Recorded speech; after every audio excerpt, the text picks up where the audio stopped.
Truistory Vibes warmly welcomes all our beloved listeners. We're so glad to see you again in our familiar time slot. Today, Truistory Vibes brings you a brand new story, one that we hope will touch your heart and stay with you. As you listen, feel free to leave a comment sharing the quote or moment that left the deepest impression on you. Wishing you a wonderful and meaningful listening experience. Not every love story begins with fireworks. Some begin with silence and a decision made more out of duty than desire. Claire Bennett wasn't the type to chase fairy tales. At 27, she preferred calm over chaos, reason over romance. While her friends posted about whirlwind dates and candlelit proposals, Claire found comfort in the familiar, early morning tea. The scent of lavender lotion, the hum of her boutique's old heater struggling through another Oregon winter. When her parents introduced her to Logan Hayes, a 33-year-old financial analyst with a tidy smile and a record of being responsible, she didn't swoon. She listened and nodded. And after 3 months of perfectly polite conversations and carefully chosen restaurant dinners, she said yes. Not yes to love. Yes to safety. To structure. Yes to the idea of building something steady. Their wedding was small. Intimate. The kind people described as sweet, with a pitiful softness, as if afraid to admit how forgettable it was. No band. No sparkler send-off. Just a modest garden venue, mismatched chairs, and a playlist Claire built the night before using Spotify's sentimental mix. Logan kissed her cheek more than her lips. And when they moved into a modest 2-bedroom house tucked in a quiet street shaded by overgrown maples, Claire whispered to herself, "This is enough." It had to be. Logan, for all his quietness, was kind. He made the coffee every morning, watered the plants, laughed in that controlled way people do when they've read enough business books to avoid being too emotional. But Claire noticed things. The way he turned his phone face down when he got home. The way he always texted someone named Jude and smiled after. The way his warmth never seemed to reach his eyes. Still, she dismissed the thoughts. After all, not every marriage had to be passionate. Love could grow, right? That's what her aunt told her. You plant the seeds. You water them with patience. And one day, you'll wake up to flowers. Claire waited. seasons changed. Her boutique business grew slowly. She added scented candles and custom veils. Logan got promoted. Came home later. And the bathroom tiles beneath her feet suddenly felt too cold. Pregnant. The word wrapped around her like a fog, thick, confusing, and a little terrifying. She sat on the closed toilet lid for 20 minutes, just breathing, just being. When she told Logan that evening, he looked up from his tablet and blinked. "Oh," he said. Wow. "That's big news." And then, "Are you happy?" Claire wanted to be. She wanted to say yes and mean it. But instead, she nodded. Quietly. Because that's what Claire did. She nodded. She endured. But something inside her shifted after that. Maybe it was the way Logan didn't touch her belly. Maybe it was how he never once said, "We're having a baby." It was always, "You're pregnant." Claire began noticing the silences between them. Not peaceful silences, but the kind that crept in like shadows when the lights dimmed. And then came Jude. It was during a rainy evening in early spring. Claire had just come home from her prenatal class when she noticed a message on Logan's laptop, left open carelessly on the dining table. A thread of messages. From Jude. Dozens of them. At first, she thought Jude was a colleague. The tone felt professional, until it wasn't. "Last night felt right again. You seemed lighter with me. Do you think she knows? I miss the way you breathe when you sleep." Claire froze. The air left her lungs. She didn't cry. Not yet. Her hands trembled, but her eyes stayed dry. She took a screenshot. Emailed it to herself. Closed the laptop. Then, as if nothing happened, she reheated dinner and smiled when Logan walked in. Because Claire wasn't reckless. She was strategic. She had 9 months to think, not just about herself anymore, but about the child growing inside her. And maybe, just maybe, this wasn't the ending of a love story. Maybe it was the quiet beginning of her own. Claire didn't confront Logan that night. Or the next. She lived with the weight of his secret like a silent roommate, sharing meals, exchanging pleasantries. Pretending she didn't know that her husband's heart was elsewhere, shared, text by text, with someone named Jude. Instead, she retreated into memory. Before Logan, before the boutique, before her mother's constant reminders that you're not getting any younger, there was one person who truly made Claire feel seen. His name was Eli Hart. They met when she was 20, in a literature class neither of them had planned to take. Eli was all edges and energy, joking too much, caring too hard, dreaming too big. He wrote poetry in the margins of textbooks, quoted Oscar Wilde during coffee runs, and once told Claire she reminded him of still water hiding a storm. They were young, reckless, magnetic. Their love had been messy but real. The kind that made you ache when you walked away. But that's what Claire had done. She walked away. Not because she stopped loving him, but because Eli's dreams pulled him to New York, and hers kept her in Oregon. Neither of them said it outright. But one night, in the middle of a spring rainstorm, Claire whispered, "Maybe timing matters more than love." Eli didn't argue. He kissed her forehead and left the next morning with a suitcase and silent grief in his eyes. Now, years later, Claire found herself lying in bed beside a man who didn't even know she was unraveling. Every time Logan laughed at his phone, she wondered if Jude had said something funny. Every time he touched her shoulder in passing, she wanted to shrug it off. But she didn't. She played the part. The glowing wife. The soon-to-be mother. The dependable Claire. Until one day, life intervened. It was a late April afternoon when she walked into her boutique and saw a familiar face standing by the front display of bridal veils. Eli. Older now. More defined jawline. A quiet confidence in his posture. But those eyes? Still the same piercing warmth that once made her forget how to breathe. "Claire?" he asked, almost stunned. She smiled. But her hands gripped the counter behind her. "Eli Hart," she whispered, as if saying his name could reverse time. He was in town for a book signing. His second novel had just hit the New York Times bestseller list. She hadn't known. She hadn't looked. They talked for 20 minutes, about the weather, about how Main Street had barely changed, about how she still kept the vintage cash register he once teased her about. He didn't ask about her husband. She didn't mention the baby. But when he left, he paused at the door, looked back and said, "I always thought you'd outgrow this town. Guess I was wrong." Claire stood still for a long time after the bell on the door stopped ringing. And that night, she dreamed of rainstorms and goodbyes that still hurt. The next morning, Claire woke up with a new clarity. Not because of Eli, but because she realized something. Her life had become a string of careful choices meant to avoid disappointment. But avoiding pain didn't mean finding happiness. She wasn't ready to blow it all up, not yet. But for the first time in years, Claire let herself feel something unedited. She placed a hand on her belly, looked into the mirror, and said softly, "You deserve a mother who chooses joy." And that meant change. Not overnight, but soon. Very soon. Claire once believed unraveling would feel like a crash. Loud. Chaotic. Obvious.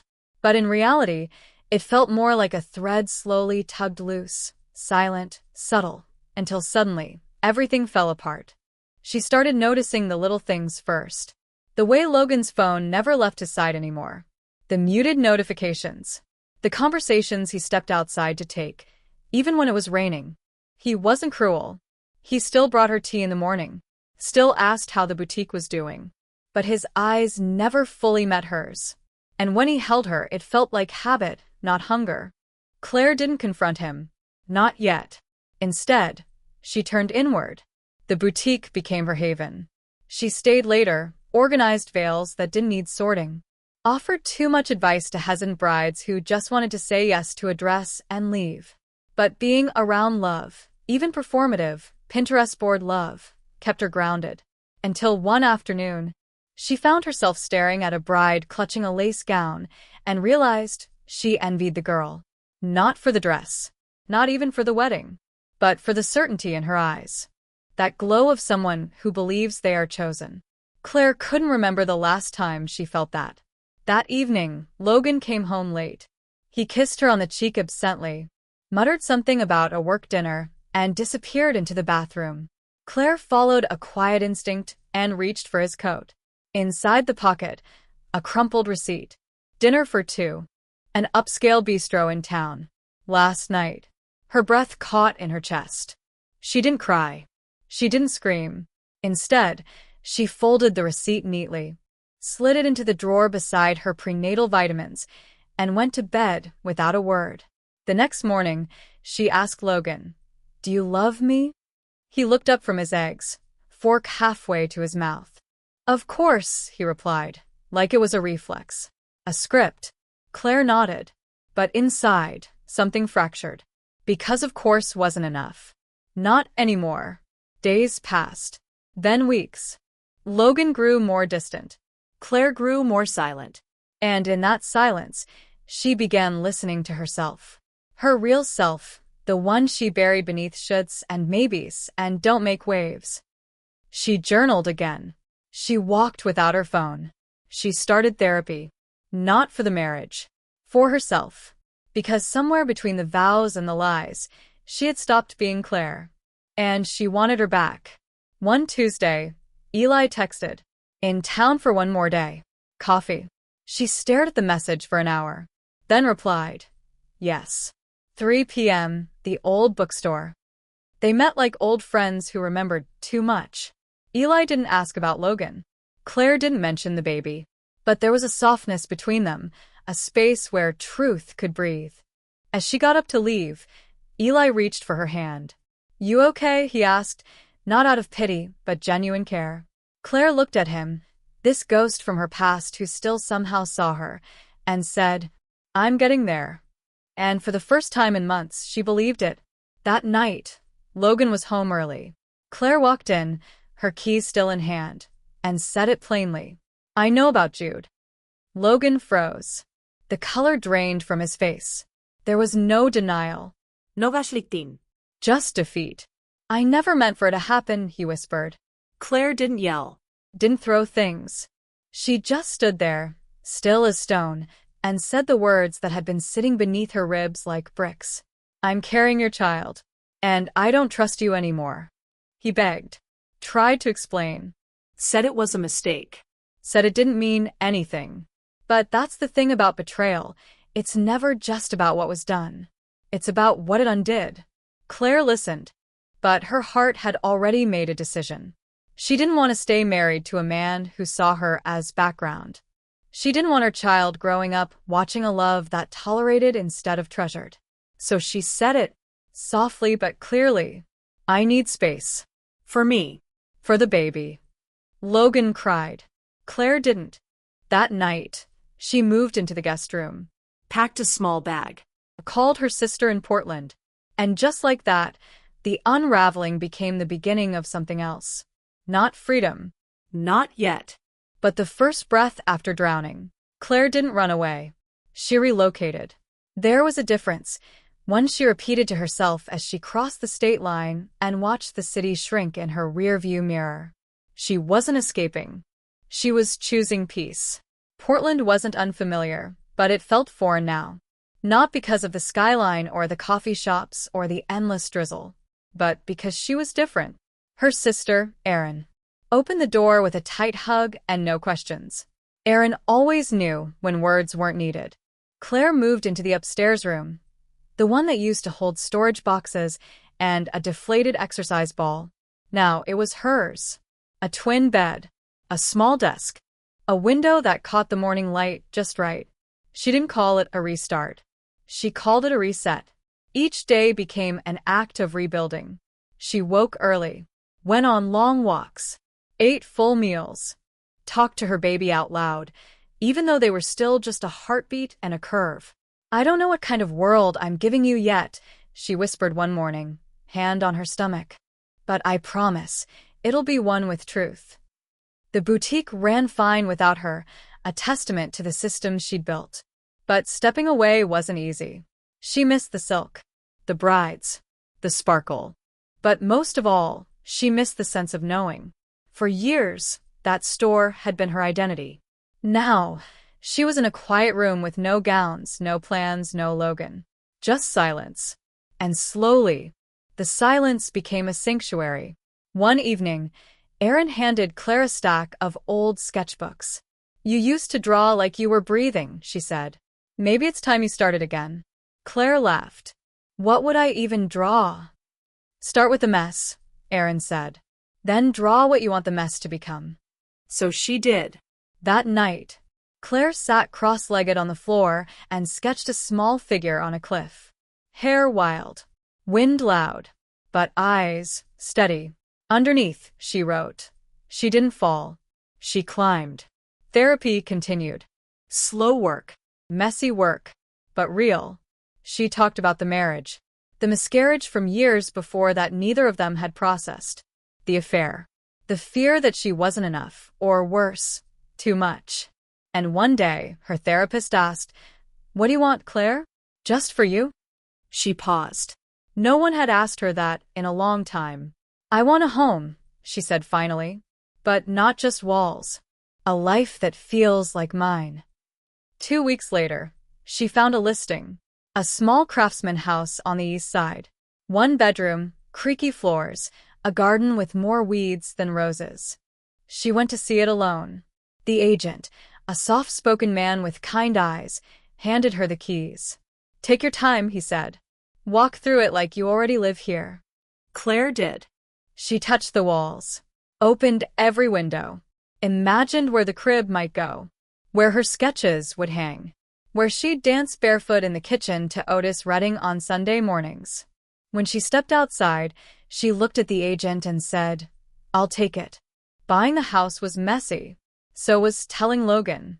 He offered money. She declined. "This isn't revenge," she said. "It's release." The night she moved in, Claire lit a single candle and sat on the floor. The house smelled like dust and hope. She whispered to the walls, "I'm here, and I'm not afraid to begin." Outside, it rained. Soft. Steady. Inside, a new life waited, one that didn't revolve around someone else's gravity. It wasn't perfect. There were still nights she missed the idea of love. Still mornings she checked her phone for texts that never came. But when she made her first cup of tea in her kitchen, when she painted the nursery seafoam green, when she hung her art, she knew this wasn't the end of a marriage. It was the start of belonging. To a home. To a future. To herself. The house was still. Morning sun filtered through half-closed blinds, painting stripes across the hardwood floor. Claire sat at her kitchen table, a chipped mug of chamomile in one hand, a pen in the other. Before her, an open notebook. Its first page blank. Its silence louder than any scream. She'd avoided this part. The part where grief isn't sharp, but slow. Where it doesn't break you, just quietly lingers in your lungs. And yet, today felt different. Today felt like she was finally ready to say things, even if no one would hear them. She titled the page, "Letters Never Sent." No date. No addresses. Just truth. "Dear Logan, I don't hate you, even if it would be easier to. I wanted to for a while. I wanted to scream your name into the shower tile, break every plate, burn every photo. But hate is heavy, and I've carried enough. I don't know if you loved her. I don't even know if you ever fully loved me. But I know this, we were real. For a time, maybe for too long, but real. I'm not writing this to forgive. Not yet. Maybe not ever. I'm writing because I refuse to spend the rest of my life letting your choices define my story. You broke something, but I get to build what comes next. And that doesn't include you." Claire. She stared at the ink. It didn't feel like closure.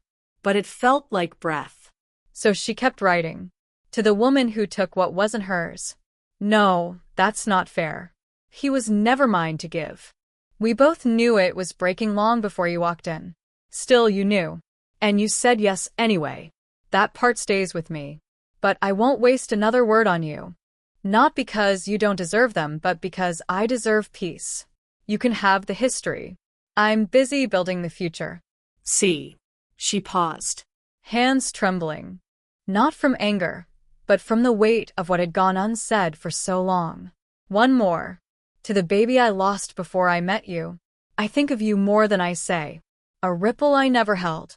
A name I never chose. I wonder if you'd have had your father's laugh or my stubborn eyes. If you'd have made us softer. Or revealed how broken we were sooner. Losing you broke something I never showed. And we never recovered. You existed. You mattered. Even in your absence. Wherever you are, I hope you know. You were loved. Deeply. Quietly. Always. Mom. Tears fell. Not loud. Not messy.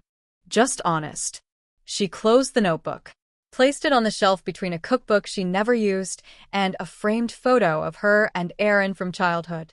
The letters weren't for sending. They were for freeing. That night, she lit a candle and whispered to herself, "You did good today." No fanfare. No grand epiphany. Just a woman in a quiet house, writing her way back to herself, one unspoken word at a time. The first flower bloomed on a Wednesday. A single white hyacinth, curling shyly from the soil in Claire's backyard, just beside the spot where the garden hose never quite reached. She hadn't planted it. Not recently, anyway. Maybe it was leftover from a spring 2 years ago. Or maybe the earth remembered what she was trying so hard to forget. That life keeps growing, even when you're sure it can't. Claire stood barefoot on the dewy grass, a cup of coffee warming her palms, as she stared down at the stubborn bloom. It was beautiful, in that quiet, uninvited way. Something inside her softened. Since the letters, she'd been changing her rhythm. Slow mornings. Noilarens. Sunlight over to-do lists. She started walking again. Just a few blocks. Just enough. She cleared out the garage, not for function, but for peace. She deleted Logan's number. Then his old voicemails. The final one had just said, "I'm sorry." She kept it for months. But she was no longer waiting to hear it again. Aaron dropped by most weekends with pastries and unsolicited wisdom. "You know," Aaron said one Sunday, watching Claire rake dried leaves, "you could open a nursery." Claire raised an eyebrow. Like a garden center? No, like a forest-themed cafe where traumatized women learn to repot their lives with espresso and soil therapy. Claire burst out laughing, the kind of laugh that felt foreign in her mouth but familiar in her chest. She'd started writing again, too. Not letters this time. Not grief. Just small stories. Vignettes about women in their 40s chasing thunderstorms. About broken teacups that grew wildflowers. About silence that felt like sanctuary, not punishment. One of them even got published in a local magazine. She clipped it, framed it, then laughed at herself for doing so. The hyacinth was joined by 2 more. Then a daffodil. Claire bought a bag of tulip bulbs and planted them, one by one, in a crescent shape under the birch tree. She whispered to each bulb as she tucked it into the earth, "You're safe here. Take your time." And somehow, she meant it for herself too. The quiet was no longer haunting. It was healing. She painted her bedroom sage green. She replaced the light bulbs in the kitchen with soft, warm tones. She got rid of the wine glasses Logan had picked and bought handmade ceramic mugs instead, each a little crooked, a little perfect. One night, during a soft spring rain, she lit incense, played an old Nina Simone record, and danced alone in her living room. No performance. No audience. Just her body, her breath, and the joy of being alive. That was the night she said aloud, "I like who I'm becoming." And she did. She really, really did. The barista spelled her name wrong again. Claire Nui. She didn't mind. In fact, she found it a bit poetic, like even the universe had decided she was someone slightly new now. The little cafe on Sycamore and 8th wasn't anything special. Muted jazz, chipped white mugs, friendly baristas who always had ink stains on their aprons. But it had soul, and enough quiet corners for her to read, journal, or just watch the world pass by through steamed-up windows. She had claimed the table near the ivy-covered wall for weeks now. It had become her spot. What she didn't expect was to find someone else sitting there one morning, sipping an Americano and scribbling furiously in a leather notebook. He looked up when she hovered. "Sorry, this yours?" he asked, voice low, not apologetic but open. Claire offered a smile. "Only on Tuesdays." He chuckled and stood halfway. "I can move." She waved him off. "It's fine. I'll share if you don't mind messy handwriting and existential sighs." "Deal," he said, pulling out the chair across from him. His name was Micah. Late 30s, maybe early 40s. Wore a denim jacket like it was armor, had a tiny ink blot near his collarbone, like he'd fallen asleep on a poem. There was something about him that reminded her of old books and train stations. Transient, but thoughtful. They didn't talk much that first time. Just exchanged glances. A few smiles. A quiet rhythm of parallel solitude. He was there again the next Tuesday. And the next. Soon, it became their table. A routine without commitment. Two people orbiting the same hour with separate silence, until one day, silence broke. "You always write in cursive," he said, eyeing her notebook. Claire shrugged. "I like the way it feels. Less sharp. More forgiving." Micah nodded slowly. "That's a good word. Forgiving." That was the start. Coffee became conversation. Conversations became questions. Questions became stories. She learned he was a photographer who used to shoot weddings but stopped after his divorce. Now he took photos of strangers and let the blur speak more than the focus. He learned she used to write letters she never mailed and now wrote stories that didn't need anyone's permission. One rainy afternoon, he said, "You ever think about starting over? Like, full reset?" Claire stirred her coffee. "I used to. Now, I think about starting forward." Micah looked at her differently after that. Not like she was broken. Like she was growing. They never called them dates. Just Tuesday coffee. Sometimes Thursday walks. But when he brought her a hyacinth from a flower stall one morning, she didn't correct him. She placed it in a jar on her windowsill and whispered, "You're safe here." The past hadn't vanished. It still visited in dreams and quiet shadows. But Claire was no longer hiding from it. She was learning to sit beside it, hand resting on its shoulder, saying, "I see you. But you don't steer anymore." That spring, her garden bloomed early. The daffodils stood taller. The tulips arrived in twos. Micah took a photo of her kneeling in the dirt, mud on her cheek, laughing at nothing. She framed it, not for anyone else, just for her. The quiet was no longer a hiding place. It was a doorway, and someone, finally, was knocking with kindness instead of promises. There's a particular ache in realizing you're happy and fearing it might not last. Claire hadn't felt it in years. Not during the marriage, not during the unraveling, not during the endless silences that followed. But now, with Micah, Tuesday mornings felt like the edge of something warm and wild. And that edge? It scared her. He brought her cinnamon buns on Sundays. Not every Sunday, not even with a schedule. Just sometimes, when the sky looked heavy and her voice sounded tired on the phone. He'd show up at her door with pastries and 2 cups of lukewarm coffee, like he already knew her weather. Claire began to call them their storm Sundays. Because it was always raining, outside, or inside her. They never said the word relationship. They danced around it, laughed too loud when the conversation drifted too close. Micah once joked, "We're just 2 lost satellites colliding weekly." Claire smiled then. But that night, she couldn't sleep. Storm Sundays weren't always sweet. One morning, he noticed the photo of her wedding day had returned to the shelf, quietly tucked behind her novels. Micah didn't ask, but she saw his eyes pause. Later, over coffee, she admitted, "I don't know why I kept it. Maybe to remind myself what I survived." He nodded. We all keep a museum of who we used to be. The storm that followed wasn't outside. It came in small waves. A missed message. A rescheduled coffee. A vague hesitation when he reached for her hand at the bookstore and she pulled away just slightly. She was slipping back into herself, that shell she'd worked so hard to outgrow. Micah didn't press. He just waited. But waiting is a language too, and Claire heard every word of it. One Sunday. He didn't come. No sinemembans. No nak. No voicemail. Just silence. It stretched over the day, then into the next. Claire told herself not to panic. But something gnawed at her chest. By Thursday, she caved. She went to the cafe. He wasn't there. Just the ivy-covered wall and an empty chair that felt too loud in its absence. That night, her phone rang. Micah's voice was softer than usual. Hey. Sorry I went quiet. My ex-wife called. She's moving. Asked if I'd take our dog. Claire didn't expect the flood of emotion that hit her. Not jealousy. Just fear. That maybe she was still too fragile to be part of someone else's life.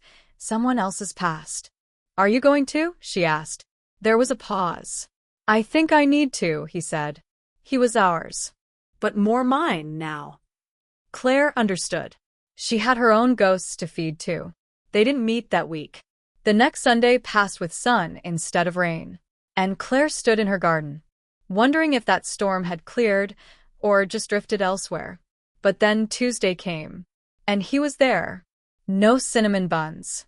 No explanations. Just Micah. With a new picture in his camera roll, a dog with gray around the eyes and a tail that wagged like forgiveness.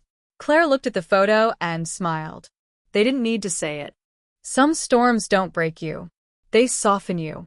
They water the ground beneath your feet, so something stronger can grow. There are words we carry for years, not because we don't want to say them, but because we're afraid they might change everything once we do. Claire had become fluent in that language, the unsaid. She'd mastered it in her marriage, refined it during her solitude, and now, strangely, was speaking it again with Micah. But silence, like fog, can blur even the surest paths. It started with little hesitations. Micah would tell her about his day, and she'd smile, but not mention the email from her ex-husband.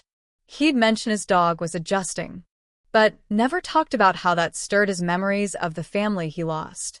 There was warmth between them, still. Comfort.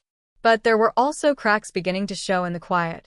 One evening, Claire sat on her porch reading an old letter she had never sent. It was addressed to no one and everyone all at once. If you had stayed, would I still have lost myself? If you had fought, would I have stopped folding into silence? Or did I disappear long before the ending? She had written it months after her divorce. Tonight, she read it like someone else's story. Then she folded it once, twice, and slid it into a drawer beside her bed. Micah noticed her distance, but didn't name it. Instead, he began sharing pieces of his own. A photo of his dog sleeping in his laundry basket. A voicemail from his niece calling him Uncle Goofy. A story about the last fight he had with his ex, not to compare but to reveal. I said things I never meant, he admitted. But I also meant some things I never said out loud. That part still haunts me. Claire looked at him, and for a brief second, considered showing him the letter. She didn't. The weight of the unspoken began to grow. They would sit at the park bench and smile, but both seemed a little further away from the other each time. It was like trying to hold a dream after waking. You remember the warmth, but the details blur. Claire began missing their Sundays. Not the pastries or coffee, but the ease. The laughter that didn't carry shadows behind it. Now, even the silence between them felt like a conversation they weren't having. Then came the storm. One afternoon, she asked casually, "Do you ever wish we met earlier?" Micah paused. Maybe. But maybe we weren't ready back then. She nodded, but her voice trembled. What if we're not ready now either? And just like that, the question they had danced around crashed into the open air. Micah didn't respond right away. When he did, his voice was quiet. I think we're trying. I think that counts. Claire's eyes welled up. But does trying mean we're healing or just avoiding? That night, she sat with her journal and wrote again. Not letters. Not poems. Just truths. I am still afraid of being left. I don't know how to trust softness that stays. I'm scared I'll ruin something just by needing it too much. She didn't show it to Micah. But the next time they met, He brought her a second coffee, even though she hadn't asked for one. It was too sweet, too warm, and exactly what she didn't know she needed. Micah never asked her to open up. Instead, he told her this. People think silence means absence. But sometimes, silence is someone standing nearby or waiting for you to feel safe enough to speak. Claire exhaled. Then she reached into her bag, pulled out the old letter, and handed it to him. I wrote this a long time ago, she said. It's messy, but it's mine. Micah didn't read it right away. He folded it carefully, tucked it in his jacket pocket, and said, Thank you for trusting me with your shadows. In the quiet that followed, Claire didn't feel alone. For the first time in years, the weight of her unspoken things felt lighter. Not because they were gone, but because someone else was willing to carry a little of it with her. Some love stories don't end with fireworks or confessions in the rain. Some end quietly, with two people choosing to stay. Not because they have to, not because it's perfect, but because after everything, they still believe in each other's better days. Claire had always thought forever looked like wedding rings and promises sealed beneath arches of flowers. Now. She wasn't so sure. Maybe forever was simpler, a hand that didn't let go when things got hard. A voice that said, I'm still here, when the world grew loud. After sharing the letter, something shifted between her and Micah. They still had their silences, but they weren't so heavy anymore. They weren't walls, they were rest stops. The kind of pauses that let hearts breathe. One morning, Claire woke to the sound of laughter outside her window. Micah was in her backyard, teaching his dog to high-five with a slice of bacon as reward. It was ridiculous and sweet and made her smile in a way she hadn't in years. She joined him, barefoot and half asleep, and together they sat on the grass, sharing coffee and warmth. Micah looked at her with soft certainty. You know, I don't care what we call this, as long as we don't stop showing up. Claire leaned her head on his shoulder. I used to think love had to be loud, she whispered. Turns out, quiet can be just as fierce. They didn't move in together. They didn't rush to label anything. But they built a rhythm, Sunday pancakes, shared playlists, nights where one would cook while the other danced barefoot in the kitchen. And every now and then, Claire would write again. Not out of pain this time, but peace. One of her pieces got published in a small magazine under the title, The Kind of Love That Stays. She didn't tell Micah about it until he found the issue tucked beside her bookshelf. He read it slowly. At the end, he turned to her and said, You wrote us. Claire smiled. No. I wrote me, but you showed me I could be more than the version I feared. Seasons changed.